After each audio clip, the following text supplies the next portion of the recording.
Myra media Amar welcomes political analyst K S Prasad. నమస్తే sir. నమస్తే అండి. సార్, నిన్న మరొక అరెస్ట్ వైఎస్ఆర్సీపీ పార్టీకి సంబంధించి లేదు, ఆయన గత సంవత్సరంలోనే నేను రాజకీయాలకి స్వస్తి చెప్తున్నాను, రాజకీయాలతో నాకు సంబంధం లేదంటూ కూడా ప్రెస్ మీట్ పెట్టి కూడా చెప్పారు. సో నిన్న ఈవినింగ్ దాదాపుగా 9:30, 10 ఆ టైంలో ఇంటికి వెళ్ళి అప్పుడే అరెస్ట్, అప్పుడే నోటీసులు ఇచ్చి, అది కూడా ఈ రోజు డేట్ ఇచ్చారు, నిన్నే అరెస్ట్ చేశారు. ఏం చెప్తారు సార్ అసలు ఈ అరెస్ట్కి సంబంధించి? ఇప్పుడు రాజు తలుచుకుంటే దెబ్బలకు కరువు అని ఒక సామెత ఉంటుంది. వాళ్ళు డిసైడ్ అయి ఉన్నారండి యాజ్ పర్ రెడ్ బుక్. వాళ్ళు ఏంటంటే దే హ్యావ్ నేమ్స్. సర్ప్రైజింగ్లీ నన్ను అరెస్ట్ చేసినా లేకపోతే ఇంకోళ్ళని అరెస్ట్ చేసినా నేనైతే ఆశ్చర్యపడను. ఎందుకంటే వాళ్ళు నిన్నటి దాకా ఏంటంటే చౌదరి సామాజిక వర్గం చెందిన వాళ్ళు అరెస్ట్ చేయట్లేదని అనగానే ఇన్స్టెంట్ రియాక్టివ్ మోడ్లో వంశీ మీద అరెస్ట్ చేశారు. నాకు వంశీ విషయం ఒకసారి చెప్పి తర్వాత పోసాను తిరగొద్దాం సింపుల్. నాకు నవ్వు ఎక్కడ వస్తుందంటే, వంశీ ఏరే శాప తట్ట వేసుకొని వెనకాల కూర్చున్న బ్యాచ్ ఏది ఎలక్షన్ ఆయన పార్టీ మారాడు ఆయన అయితే కండు వేయించుకోలేదు, కానీ వైఎస్ఆర్సీపీ నెక్స్ట్ టికెట్ ఇచ్చింది. అంటే ఈ రోజు వంశీ మీద చెరువులు ఆక్రమించాడు, అల్లా అడగదే డబ్బులు ఎత్తేసాడు, ఇల్లు ఎత్తేసాడు, ఇవన్నీ తెలుగుదేశం ఆయిల్లోనే జరిగాయి. మీరు అది గమనించండి. వంశీ ఇప్పుడు ఓడిపోయిన వైఎస్ఆర్సీపీ ప్రతినిధిగా గమనించండి ఫస్ట్. కానీ ఈ వంశీ మీద అభియోగాలు ఏవైతే మోపారో చెదారం అదంతా తెలుగుదేశం టెన్యూర్లోనే జరిగింది. ఇది ఫస్ట్ థింగ్. పైపై ఏంటంటే వాళ్ళు ఏదైతే ఒక అగ్రెసివ్ నోట్లో వంశీని వచ్చేస్తాం అని ఒక వెంజెన్సీ తీర్చుకుందాం అనుకుందారా, ఎక్కడ సబ్స్టాన్షియల్ ఎవిడెన్సెస్తో ప్రూవ్ చేయలేకపోయారు. సో దానివల్ల ఏమైతే వేరే కేసులన్నీ కట్టి ఇప్పుడు అడవడం మొదలైంది. అది పక్క దీని ఫస్ట్. ఇప్పుడు ఈ పోసాన్ దగ్గరికి వచ్చారు కల్లా అస్త్ర సన్యాసం చేసిన ముసలోని పట్టుకుని వాళ్ళు అరెస్ట్ చేస్తే ఏమిటి లాభం? ఓకే, ఏదో మాట్లాడాడంటే మొన్న రామ్ గోపాల్ వర్మ కేసు కూడా ఎప్పుడో 2 ఏళ్ల క్రితం ఏదో అన్నదానికట ఒక ట్వీట్గా అక్కడెక్కడో మనోభావాలు గాయమైపోయాట వాళ్ళు కేసులు ఎట్టారు. ఇది కూడా అంతే. ఎక్కడో పవన్ కళ్యాణ్ గారిని ఎప్పుడో ఎలక్షన్స్ క్యాంపెయిన్లో దానికన్నా ముందు ఏదో అన్నదానికి ఇప్పుడు లేటెస్ట్గా అతను కంప్లైంట్ ఇస్తే దాని మీద ప్రభావితమై వాళ్ళ పోలీసులు రియాక్ట్ అవుతారు. ఎక్కడ కడప పరిసర ప్రాంతాలు ఎక్కడంటే ఎవరు అన్నమయ్య జిల్లా అన్నారు, అనంతపురం అంటున్నారు. అన్నమయ్య జిల్లాలోనే ఇప్పుడు స్టేషన్లో మెజిస్ట్రేట్ గారు ముందు సబ్మిట్ చేయబోతున్నారు. సో ఇక్కడ ఆశ్చర్యకరమైన విషయం ఏంటంటే, ఎప్పుడో ఏదో అన్న మాటలకి ఇప్పుడు మనోబోల్గా క్రానికల్ ఆర్డర్లు ఇవాళ నోటీసులు ఇచ్చుకోకుండా నోటీసులు అండ్ అరెస్టులు రెండు ఒకేసారి సైమల్టేనియస్గా చేస్తున్నారు. మీరు గమనించుకోండి. వాళ్ళంటే ముందు నోటీస్ తీసుకోండి, అరెస్ట్ తథ్యం. ఆయన ఏమంటాడు, నోటీస్ ఇచ్చిన తర్వాత 2 అంటున్నాడు, కానీ నోటీస్ కన్నా ప్యారల్గా అరెస్ట్ చేస్తే వాళ్ళ ఇన్వెటబుల్ అని చెప్తున్నారు. ఇది ఏంటంటే ఒక పొలిటికల్ ప్రెషర్ అన్నది పాపం పోలీసు వాళ్ళ మీద ఉంటుంది. వాళ్ళు మాత్రం ఏం చేయగలుగుతారు? ఎవరు ఏం చేయలేని నిస్సహాయ స్థితి. They are under the directions. ఆ డైరెక్షన్స్ ప్రకారం అరెస్ట్ చేస్తున్నారు. నిజంగా లా అండ్ ఆర్డర్ని ప్రొటెక్ట్ చేసి నిజమైన పోలీస్ వ్యవస్థ ఈ విధంగా పనిచేస్తున్నట్టు నేనైతే నమ్మను. వాళ్ళు చాలా స్ట్రాటజికల్గా ఉంటారు, ఒక పద్ధతి ఉంటుంది, ఆ ప్రొసీజరల్ ప్రకారమే ఉంటుంది పోలీస్ వ్యవస్థ. But some force is acting on them, they are totally helpless. మనం ఇవాళ చూడండి, కొంతమందిని వైఎస్ఆర్సీపీ తాలూకా పోలీసులు అంటున్నట్టు రేపు పొద్దున్న గవర్నమెంట్ మార్గానే వీళ్ళు టీడీపీకి సంబంధించిన పోలీసులను ముద్రలు పడతాయి వాళ్ళకి. పాపం వాళ్ళు ఏం చేస్తారు? అది నిస్సహాయ స్థితి, అంతకన్నా ఏం చేయలేదు. సో ఇక్కడ ఏంటంటే మనం ఏం చేయగలం, మనం ఏం చేయలేము అన్న దగ్గర ఎవరు ఏం చేయలేరు అన్నది తెలుస్తుంది. ఇప్పుడు ఈ కేసుకి సంబంధించిన విషయంలో యాంటిసిపేటరీ బెయిల్ పట్టుకుని ఉన్న వాళ్ళకి వేరే కేసులు బనాయిస్తుంటే ఎవరు వేసేస్తారు? దీంట్లో కూడా సైమల్టేనియస్గా ఒకటి అనంతపురంలోను మరొకటి అన్నమయ్య జిల్లాలోనూ పెట్టేశారు కదా. ఒకవేళ అక్కడ బెయిల్ వచ్చిందంటే దీంతో అటు నుంచి అంటే మళ్ళీ అనంతపురం తీసుకెళ్ళిపోతారు. అలా వాళ్ళు గేమింగ్ బ్రహ్మాండంగా ఉంది. అది రూలింగ్ గవర్నమెంట్కి అడ్వాంటేజ్. అది నేను కూడా కాదు, చంద్రబాబు నాయుడు గారే పవర్లో ఉంటేనే అడ్వాంటేజ్ ఉంటుంది అన్నది ఆయన నోట్లోంచి వచ్చిన డైలాగ్. ఆ తవేళశాలకి ఇచ్చిన ఇంటర్వ్యూలో ఆయన డైరెక్ట్గా డెలిబరేషన్సే ఉన్నాయి. ఈవెన్ ఎంప్లాయీస్ని కూడా మనం ఏం చేయలేం, వాళ్ళకి అవతలోడు ఏం మాట్లాడుతున్నా సరే అంట్లే then we won't get the power, we cannot do anything, power ఉంటేనే ఏదైనా అవుతుంది అన్నది డెలిబరేషన్. సో ఇవన్నీ దృష్టిలో పెట్టుకుని పవర్ ఉన్నప్పుడు ఎవరైనా సరే ఏం చేస్తున్నారు అన్నది గమనించుకోగలిగితే, పవర్ పోతే ఆ ఉపద్రవాలు అందరికీ ఉంటాయి. ఇప్పుడు మనం అరెస్ట్లు అన్నవి ప్రభుత్వాలు డిసైడ్ చేస్తాయండి, చేసిన తర్వాత అది ఎవ్వరూ ఏమీ చేయలేరు అంతే. ఎవరైతే పవర్లో ఉన్నారో వాళ్ళకు ఉండే అడ్వాంటేజ్ అది. కానీ పవర్ ఉన్నప్పుడు చేసాము బాగానే ఉంది. ఇది పవర్ అనేది ఎవరికి శాశ్వతం కాదు కదా. నిన్న వైసీపీ ఉంది, అంతకుముందు టీడీపీ ఉంది, మళ్ళీ వాళ్ళు టీడీపీ ఉంది. రేపొద్దున టీడీపీ ఉంటుందో, వైసీపీ వస్తుందో, లేదా ఇంకో పార్టీ వస్తుందో ఎవరికి క్లారిటీ లేదు కదా. అది ఎవరికి ఉండదు. కానీ ఇవాళ ఏం చేసాం అనేది చాలా ఇంపార్టెంట్. దాని మీద వెళ్ళిపోతున్నారు. ఓకే, రేపు అన్నది ఆలోచించుకోవడం అన్నది ఉంటే సంయమనాలు, విచక్షణారాహిత్యంగా ఉండకపోవడాలు ఉంటాయి. మనం సంయమనం ఎప్పుడైతే కోల్పోతూ ఉంటామో spontaneity and instant reactive mode అంతా స్టార్ట్ అవుతుంది. Spontaneous decisions, instant reactive mode decisions, it leads to definitely ruckus. Everyday is not Sunday కదండి. ఇవాళతో అయిపోయింది అనుకుంటే ఇవాళ అయిపోతుంది, కానీ ఇవాళతో అవ్వదు అన్నది మాత్రం వాస్తవం.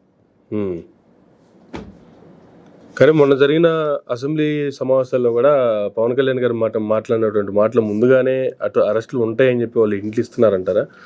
ఎవరైతే ఇష్టానుసారంగా మాట్లాడారో వాళ్ళకి ఖచ్చితంగా అరెస్టులు చేసి తీరాల్సిందే, దీని మీద క్యాబినెట్ మొత్తం కూర్చొని ఒక నిర్ణయం తీసుకోవాల్సిందే అని వాళ్ళు చేసినటువంటి పవన్ కళ్యాణ్ గారు చేసినటువంటి కామెంట్లు 2 days బ్యాక్, అది చాలా క్లియర్గా ఉందండి. ఇప్పుడు మేము 15 ఏళ్ళు స్పీకర్ గారు మీకు మాట ఇస్తున్నాం, మేము 15 ఏళ్ళు అధికారంలో ఉండడానికి మా కూటమి ప్రకారం ఎన్డీఏ కూటమి ఉండిపోద్దని ప్రతిజ్ఞలు పూనారు. వీళ్ళు కాదు కదా డిసైడ్ చేసేది. 5 సంవత్సరాల తర్వాత మ్యాండేట్ ప్రజలు ఇవ్వాలి. రెండోది అక్కడ ఇంకొక డెలిబరేషన్ ఇస్తూ, గతంలో రాజకీయాలు మాట్లాడుతున్నప్పుడు కులం గురించి ఆయన ఏం మాట్లాడారో అందరికీ తెలుసు సార్. ఒకప్పుడు ఆంధ్ర భావన లేదు, కనీసం కులం కూర్చొని. ఇవాళ మళ్ళీ ఫ్లోర్ ఆఫ్ ద హౌస్లో కూడా కులాల గురించే మాట్లాడుతున్నారు. తెలంగాణ వాళ్ళకి తెలంగాణ అనే భావన ఉంటుంది, ఆంధ్ర వాళ్ళకి అలాంటిది ఉండదు, కులాలకైనా అదేని. So the person is more persisting on caste బేసిస్లో. ఇవాళ ఏం జరుగుతుందో ఏం జరగట్లేదో అందరికీ అర్థమవుతున్నాయి సార్. వాళ్ళు ఏంటంటే కోపస్థ మండోకల్లాగా వాళ్ళు ఒక ఫ్లోర్లోకి వెళ్ళిపోయాము, ఇక్కడ ఇంక శాశ్వతం అనుకున్న భ్రమలో వాళ్ళు మాట్లాడుతున్నారు. అది చాలా తప్పది. ఎందుకంటే దెర్ ఆర్ సమ్ ముందు వెనక మనకు తెలిసి మాట్లాడామనుకోండి చాలా బాగుంటుంది. ఇప్పుడు గవర్నర్ గారి విషయంలో నిన్న ఆయన డెలిబరేషన్ ఇచ్చారు. అది గవర్నర్ గారి విషయంలో గతంలో ఎప్పుడు జరగలేదా జరిగిందా అన్న అవగాహన ఉన్నప్పుడు దాన్ని మీరు బేస్ చేసుకుని మాట్లాడితే చాలా బ్రహ్మాండంగా ఉంటుంది. కానీ అసలు యాజ్ ఇఫ్ ఇది first our 8th wonder taken place అన్నట్టుగా మాట్లాడితే కొంచెం బాధాకరంగానే ఉంటుంది. ఎందుకంటే the same behaviour of Telugu Desam ఇంతకన్నా అట్రాషియస్గా ఉంది. సో అట్రాషియస్ బిహేవియర్ వాళ్ళది ఉన్నప్పుడు కూడా వాళ్ళు సత్సంగంలో ఇవాళ మాట్లాడుతుంటే కొంచెం బాధాకరంగా ఉంటుంది. అట్లాంటివి ఎన్నో ఉన్నాయి. ఇవాళ పోసాని కృష్ణమురళి అరెస్ట్ అన్నది ఒకదాన్ని మీరు చూసుకుంటాం అనుకుంటే, if you really look into it, my home బుజా సెంటిమెంట్గా అందరికీ అరెస్ట్లకి ఇవాళ పోసాని కృష్ణమురళిని అరెస్ట్ చేయడానికి వచ్చి చూసుకుని వెళ్ళినప్పుడు ఇంకోటి ఎవడన్నాడో ఆ చుట్టుపక్కల చూసుకోమనండి. మొదట మై హోమ్ బుజాలు ఎత్తుకెళ్ళింది వంశీని, తర్వాత పోసాని కృష్ణమురళి, ఇంక నెక్స్ట్ ఎవరు? మై హోమ్ బుజాలో వాళ్ళు ఇద్దరు తప్ప వేరే లేనట్టున్నారు. మరి ఉన్నారో లేరు, ఆ పోలీసులకే కనబడుతున్నా వచ్చినప్పుడు. కానీ వీళ్ళిద్దరితోనే కాదు, మొన్న వంశీ నిన్న పోసాని గారు, రేపు ఇంకా అరెస్టులు ఉంటాయి అనేటువంటిది. ఉంటాయండి, ఉండకుండా ఏముంటుంది. ఆ రెడ్ బుక్లో రాసుకున్న పేర్లు అన్నిటికీ తథ్యం. ఓకే, నా పేరు ఉంటే మీరు ఏమైనా చేయగలరా? నేనైతే ఏమీ చేయలేను. ఇప్పుడు దే డిసైడెడ్ అండి. ఇప్పుడు గవర్నమెంట్ డిసైడ్ అయిన తర్వాత నేనెవరు మీరు? అందుకని నేను చెప్పింది, రాజు తలుచుకుంటే దెబ్బలకు కరువు ఉండవు. ఎవడైనా ఒకటే వాళ్ళకి. అంత నీతి నిజాయితీగా పనిచేసి ఆ జీవి రెడ్డి అటుడే తప్పురా బాబు, ఇది రైట్, ఇది కాదు, ఇలా చేయాలని చెప్పిన దానికే దిక్కులేదు. మనం ఎంత ఆఫ్టర్ ఆల్ ప్రభుత్వంలో ఉండి కూడా మళ్ళీ ప్రభుత్వంలో ఉండి ప్రభుత్వం సరిగ్గా నిర్వర్తించట్లేదు, వీళ్ళ వలన ఈ ప్రాబ్లమ్స్ ఉన్నాయని వేలెత్తి చూపించిన వాడికే దిక్కులేదు. బయట నుంచి మనం వేలెత్తి చూపిస్తే మనోడు అండి స్పేర్ చేస్తారు. అటువంటి ఏమైనా ఉంటే పోయి చెవులో కదా చెప్పాలి, అలా డైరెక్ట్ చెప్తే ఒప్పుకోరు. మనం బయట ఇక్కడికి వచ్చి యూట్యూబ్లో చెప్పకుండా మనం రోజు అపాయింట్మెంట్ ఇవ్వండి సార్ అని ఇవన్నీ ఒక కాగితాలు రాసుకుని వెళ్ళి చెప్పాలి చెవుల్లో అలా లెక్క ప్రకారం. అవన్నీ జరిగేవి కాదు, కానీ జరిగేది ఇది తథ్యం. అరెస్టులు తథ్యం. మేరా నెంబర్ ఆయాగా లేకపోతే తేరా నెంబర్ ఆయాగానే ఎదురు చూడటమే అందరూ, అంతకన్నా ఇంకెళ్ళి. కానీ వైసీపీ యాంగిల్ నుంచి చూసుకుంటే అరెస్ట్ చేసిన వాళ్ళని జైలుకి వెళ్ళి పరామర్శించి రావడం తప్ప వాళ్ళ దగ్గర నుంచి లేకపోతే ముందుగానే ఒక యాక్షన్ ప్లాన్ అనేది అయితే కనిపించట్లేదు. ఇప్పుడు యాక్షన్ ప్లాన్ అంటే యాంటిసిపేటరీ బెయిల్ పట్టుకొస్తున్నారు. యాంటిసిపేటరీ బెయిల్కి కేసుకి సంబంధం లేకుండా కొత్త కేసు పెడితే వాళ్ళు మాత్రం ఏం చేస్తారు స్పాన్ ఆఫ్ నో టైంలో? ఓకే,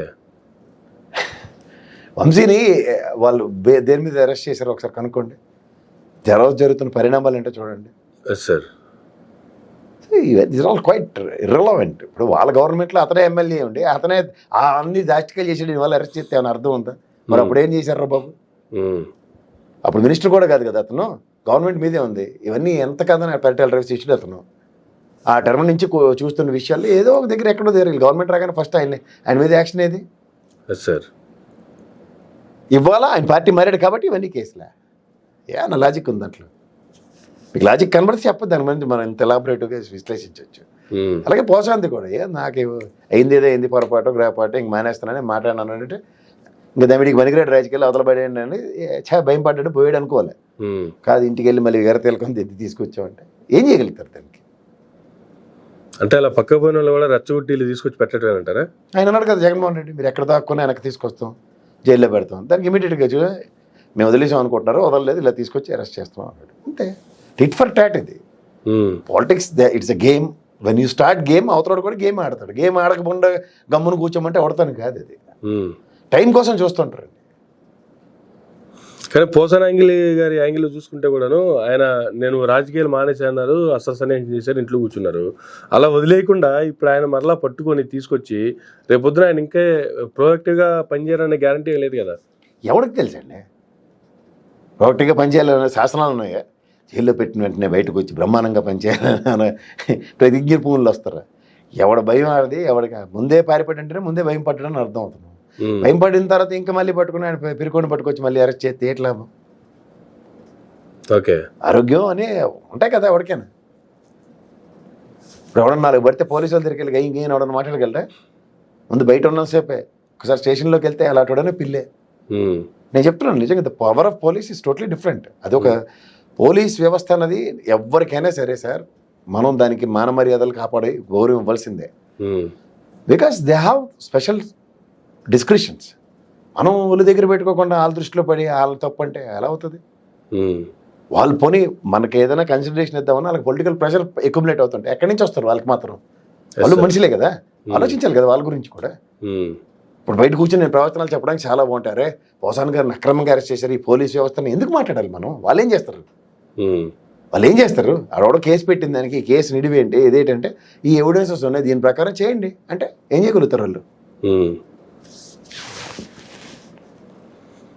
ముందు చెప్పకుండా ఉంటారు అనుకుంటారా? ఎందుకంటే కేసుల దాకా వెళ్తారని. ఎవరు పడితే వాళ్ళు కేసులు పెట్టుకుంటారని పోలీస్ స్టేషన్కి వెళ్తే ముందు ఆ రైటర్ గారు వాళ్ళు ఎంత సంజాయిస్తారు తెలుసా? ఎందుకంటే కేసులు ఏముంది, పొరపాట్లు జరిగితే కొంచెంసేపు ఆగొచ్చు కదా, ఆ కుర్రాడు జీవితం పోదా అని ఎన్నో చెప్తారు. చెప్పకుండా ఏముండదండి. అందుకే చెప్తున్నాను, లోపలికి వెళ్ళిన దాకా ఒళ్ళు దగ్గర పెట్టుకోకపోతే, వాళ్ళ ప్రభావం చూపిస్తే, పవర్ చూపిస్తే మనం ఎవ్వరూ మిగలం. ఓకే, ఆ వ్యవస్థను గౌరవించవలసిందే. నేనైతే ఎట్టి పరిస్థితుల్లో నేను ఎప్పుడు ఈ రోజు దాకా నేను పోలీస్ వ్యవస్థ మీద నేను డెలిబరేషన్ ఉండదు, ఎందుకంటే అవసరం లేదు అది. బికాస్ మనకి గౌరవప్రదమైన వ్యవస్థల్ని కొన్ని రాజ్యాంగం ప్రతిష్ఠించింది. అవి ఎందుకు ప్రతిష్ఠించిందంటే వాళ్ళు మనని ప్రొటెక్ట్ చేస్తారని. వాళ్ళకే మనం విఘాతం కలిగిస్తున్నాం, వాళ్ళకి కోఆపరేట్ చేయమంటే ఎలా? లాఠీచార్జ్ చేస్తారు. ఎందుకు చేస్తారు? అక్కడ పరిస్థితులు అలా ప్రభావం చేస్తూ ఉంటాయి, ప్రభుత్వ ఆస్తులు ధ్వంసం అవుతూ ఉంటాయి, లేదంటే ఎవరో ఒకడు పిచ్చి పని చేస్తాడు. దాంట్లో ఏమవుతున్నాయంటే వాళ్ళు విచక్షణ మనం కోల్పోతున్నప్పుడు వాళ్ళు సంయమనం పాటించండి చెప్పినంతకాలం చెప్తారు. బాష్పావి ఎందుకు పెరుగుతారు? డైరెక్ట్ గన్ తీసి కాల్చిలేరు, వాళ్ళ దగ్గర ఉన్నవి డైరెక్ట్ ఏం చేసి చంపేయలేరా? కాళ్ళ మీద ఎందుకు కాలుస్తారు? ఎగ్జాంపుల్స్ చెప్తున్నా.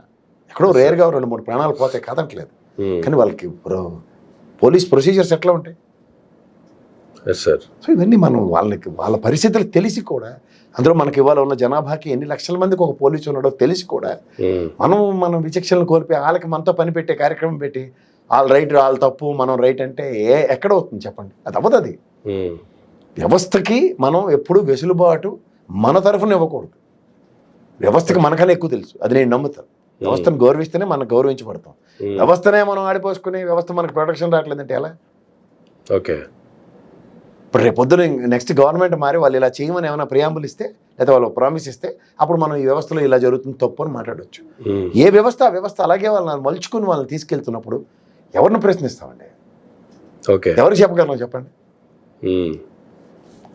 ఇప్పుడు వీళ్ళు పోలీస్ వ్యవస్థ తీసుకెళ్ళి న్యాయ వ్యవస్థ ముందు ప్రవేశపెడుతుంది. న్యాయ వ్యవస్థ కన్విన్స్ అయ్యే కదా జ్యుడిషియల్ రిమాండ్లు అవన్నీ ఇస్తుంది. మనవరం దానికి మాట్లాడడానికి చెప్పండి. 105 రోజుల తర్వాత బెయిల్ ఇవ్వాలి, ఇవన్నీ మన న్యాయ వ్యవస్థకి ఎవడన్నా మన చెవులో గురువు తీసి చెప్పి అంత సామర్థ్యాలు ఎవరికైనా ఉన్నాయా? వీళ్ళ తరఫు కూడా ఒక అడ్వకేట్ ఉంటాడు కదా, వాదిస్తాడు కదా. కన్విన్స్ చేయలేకపోతారు అనే విషయం ఎందుకు ఒప్పుకోవట్లే? దానికి కూడా పొలిటికల్ ప్రెషర్ అని ఎన్నోటెడ్ కామాలో పెట్టి మాట్లాడతామా? ఓకే, అక్కడ ఉన్న సర్కమ్స్టాన్సెస్ ఎట్లా డిమాండ్ చేస్తున్నాయో మనం చూసుకోవాలి. ఆ సర్కమ్స్టాన్సెస్ డిమాండెడ్ బట్టి ప్రభుత్వం నడుస్తుంది, వ్యవస్థ నడుస్తుంది. ఈ రెండు ఎవరిని ఏ విధంగా డిమాండ్ చేస్తున్నారో ఎవడేట్ చేయగలుగుతారు? Just like demand supply theory చదువుకున్నట్టే, డిమాండ్ ప్రభుత్వం నుంచి వస్తుందా, సప్లై ఎవరు చేయవలసి వస్తుంది? పోలీస్ వ్యవస్థ చేయవలసి వస్తుంది. ఏమైనా సప్లై చేయవలసి వస్తుంది? వాళ్ళు అడిగిన వాళ్ళని అరెస్ట్ చేసి ఇంకేం చేస్తాం? దాంట్లో ఎవరిని బ్లేమ్ చేస్తారు మీరు? చేత అదే చెప్తున్నాను. పోసాని గారికి నోటీస్ ఇచ్చి సక్రమంగా నిన్న డేటు ఇవాళ డేటు అన్నది కాదు కదా కాన్సెప్ట్. ఆయన అరెస్ట్ చేయడం ఎప్పుడేస్తే ఏమిస్తేనేటి ఓ పక్క ఆయన చెప్తున్నాడు నోటీస్ తీసుకోవద్దని వాళ్ళ భార్యకి పిల్లలకి. వాళ్ళు గోడ కంటిస్తే ఏం చేయగలుగుతాడు ఆయన? తెలుసా మీకు? ఓకే, నోటీస్ రఘురామకృష్ణరాజు గారికి ఏమైంది, గోడ కంటించారు కదా, సార్ అలాగే ఉంటుంది. ఇది మన చేతిలో లేవు sir, these are all games అంతే. నేను రఘురామకృష్ణరాజు గారి విషయంలో ఆయన అరెస్టు దాని మీద నేను ఏమైనా మాట్లాడానా? నేను మాడిందల్లా ఆయన కొట్టారంటే నేను కొట్టలేదనే చెప్తున్నా. కానీ నేను మీరు కాదు కన్విన్స్ అవ్వాల్సింది. గౌరవ న్యాయస్థానం పోలీస్ వ్యవస్థ కొట్టింది అన్నది కన్విన్స్ కాలేదు. అప్పుడు వ్యవస్థ మీద నీకు గౌరవం అంటే ఆయన కొట్టలేదనే మాట్లాడాలి తప్ప కొట్టారని మాట్లాడితే బుర్ర తక్కుతాను. ఇది నేను చెప్తున్నాను చాలా మందికి. అది సరే, అరెస్ట్లకు సంబంధించి చూసుకుంటే కూడా పలానా వ్యక్తిని కిడ్నాప్ చేశారు. గతంలో వంశీ గారి అరెస్ట్లో చూసాము. సత్యవర్ధన్ అనే వ్యక్తిని ఆయన కిడ్నాప్ చేసి హైదరాబాద్ తీసుకొచ్చి బెదిరించి ఆయన చేత స్టేట్మెంట్ ఇప్పించారు కోర్టులో గౌరవ జడ్జి గారి ముందు అనేటువంటిది అభియోగంతో ఎస్సీ ఎస్టీ అట్రాసిటీ కేసు నమోదు చేశారు. కానీ అదే టైంలో ఏదైతే వీళ్ళు బెదిరించారు హైదరాబాద్కి తీసుకొచ్చారని చెప్తున్న టైం చూస్తే ఆయన వైజాగ్లో ఒక బట్టల షాప్లో బట్టలు కొనుక్కుంటూ సీసీటీవీ ఫుటేజ్ ఒకటి బయటకు వచ్చింది. ఎట్లా సార్ ఇది అసలు? నాకు తెలియక అడుగుతుంది సార్, అదే నేను చెప్తుంది. ఇప్పుడు అభియోగం ఒకటి మోపారు, దాన్ని బుల్డోస్ చేస్తున్నారు. అతను మెజిస్ట్రేట్ దగ్గరికి వెళ్ళి అంత ఇది ఉంటుంది, నన్ను ఎవరండి కిడ్నాప్ చేశారని. ఇప్పుడు ఎంత కాదన్నా పోనీ సత్యవర్ధన్ అనే వ్యక్తిని ఒక్కసారి మనం ఇన్ జనరల్గా మాట్లాడుకుంటే, వంశీ అనే వ్యక్తి పార్టీ మారేదాకా అతను ఆయనతో కోఆర్డినేట్ అయిన మనిషే కదా. అవును, అవునంటారు కదంటారా? అంతే కదా, అకౌంటెన్స్ ఉండదు ఉంటుంది కదా. ఇప్పుడు ఒక టైంలో మీకు నాకు కొన్ని రిస్ట్రిక్షన్స్ వల్ల మనం వీడియోలు చేయలేదు, గ్యాప్ కొందా మీకు ఆ టైము? సార్ అవునంటారు కదంటారా? మిమ్మల్ని ఎవరో బెదిరించారు, మీ ఛానల్కి ఇది అవుతుంది అది అన్న. అవును సార్. కానీ మన రిలేషన్ ఏమైనా డ్యామేజ్ అయిందా? ఎక్కడ లేదు కదా. That's how it is. మనం చూడవలసిన విధానం ఏంటంటే కారణం వేరు, కానీ ఆ కారణాన్ని ఈ కారణంలో చొప్పించి మాట్లాడితే ఇప్పుడు ప్రైమరీ అండర్స్టాండింగ్ ఉంది. మీ స్టూడియోలో నా వీడియోలు చేయడానికి కొంతమంది రిస్ట్రిక్ట్ చేశారు. ఆ టర్మ్లో ఏమైంది, మీరు మీ బాస్ పాసిఫై బాబు నన్ను ఆపారు. అప్పుడు నేను అలిగి సరే నువ్వు నన్ను ఆపుతావని చెప్పి తర్వాత చేయడం మానేశానా? అక్కడ సర్కమ్స్టాన్సెస్ ఏంటి ఉన్నాయో, సిచ్యువేషన్ ఏం డిమాండ్ చేస్తుందో దానికి అనుగుణంగా మనం మలుచుకోవాలి. అవునట్టు కదంట. అట్లా ఈ సత్యవర్ధన్ అనే వ్యక్తికి వంశీకి ఉన్న relation it's got years together. అంతకన్నా ముందు నుంచి పనిచేసాడు, లేదా ఆయన టెన్యూర్లో రిక్రూట్ అయ్యాడా, ఏదైనా ఉండొచ్చు. కానీ దాన్ని అడ్వాంటేజ్ తీసుకుని ఎస్సీ ఎస్టీ అట్రాసిటీ కేసుకి సంబంధించి కిడ్నాప్ దాకా వెళ్ళి మాట్లాడుతుంటే what way it is connected. ఇప్పుడు పోలీసులు కూడా ఆలోచించవలసిన విషయం ఏంటంటే కిడ్నాప్ ఆస్పెక్ట్లో ప్రైమ్ అఫైర్స్ ఇలాంటి వీడియో ఫుటేజ్లు ఇవన్నీ పరిగణలోకి తీసుకున్నప్పుడు మన వంశీ ఇంట్లోకి వెళ్తున్న ఫుటేజ్ ఒకటి ఉంది లిఫ్ట్లోది, దాంట్లో ఎక్కడైనా చేయి పట్టుకున్నట్టు బ్యాగ్ ఎవడ మట్టుగా బ్యాగ్ వేసుకుని ఎవడ మట్టుగా లిఫ్ట్ ఎక్కి వెళ్ళారు.